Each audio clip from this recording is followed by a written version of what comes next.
electrode placement. So select how you would like to position your patient, either supine on a plinth, if you want them seated in a chair. Be also aware if you're going to have them do exercise while they're wearing the TENS unit, that may be something that you would consider in setting them up. If you have someone who's coming in and reporting high levels of pain, I would set them up with a TENS unit if that's going to be something that's beneficial for them for 5 minutes and have them just sit quietly and see if they get some pain relief for that before you try to jump in to some exercise. Now, do please make sure if you are going to put your client supine that you support their hips. You can, stick a pillow under their knees so that they can bend them. It can be kind of uncomfortable to lay flat on your back.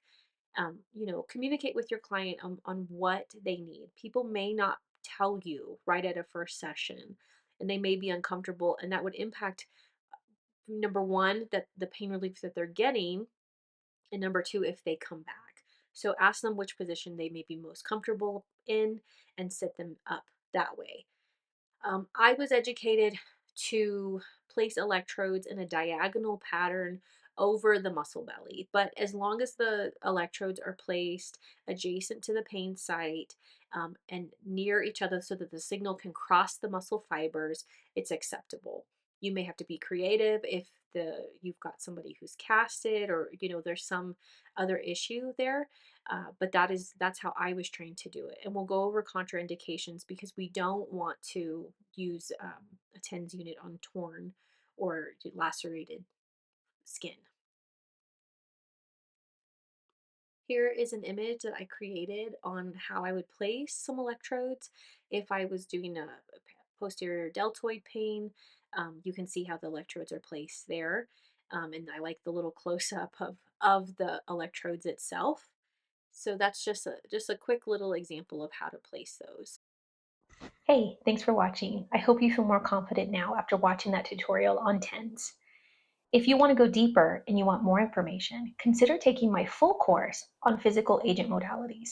It's designed specifically for OTs, PTs, and assistants who want to sharpen their skills, deepen their understanding, and boost their treatment results. For a thank you for today, I've created a free downloadable sheet that's a treatment guide for 10 settings. You can print it off and you can hang it in your clinic and use it as a daily reference. You'll have all the other therapists wanting to borrow it. The link for that is in the description below, along with the link for the course. Want to keep the conversation going? Consider joining our Facebook group, OT Learners. It is a growing community of like-minded therapists who want to share support, offer tips, real solutions, and mentorship to each other in this dynamic and exciting field.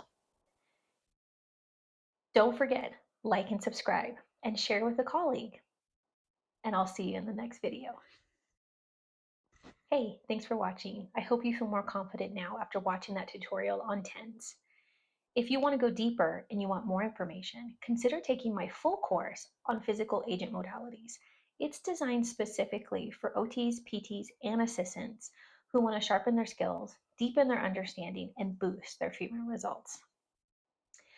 For a thank you for today, I've created a free downloadable sheet that's a treatment guide for 10 settings. You can print it off and you can hang it in your clinic and use it as a daily reference. You'll have all the other therapists wanting to borrow it. The link for that is in the description below, along with the link for the course. Want to keep the conversation going? Consider joining our Facebook group, OT Learners. It is a growing community of like-minded therapists who want to share support, offer tips, real solutions, and mentorship to each other in this dynamic and exciting field. Don't forget, like and subscribe, and share with a colleague. And I'll see you in the next video.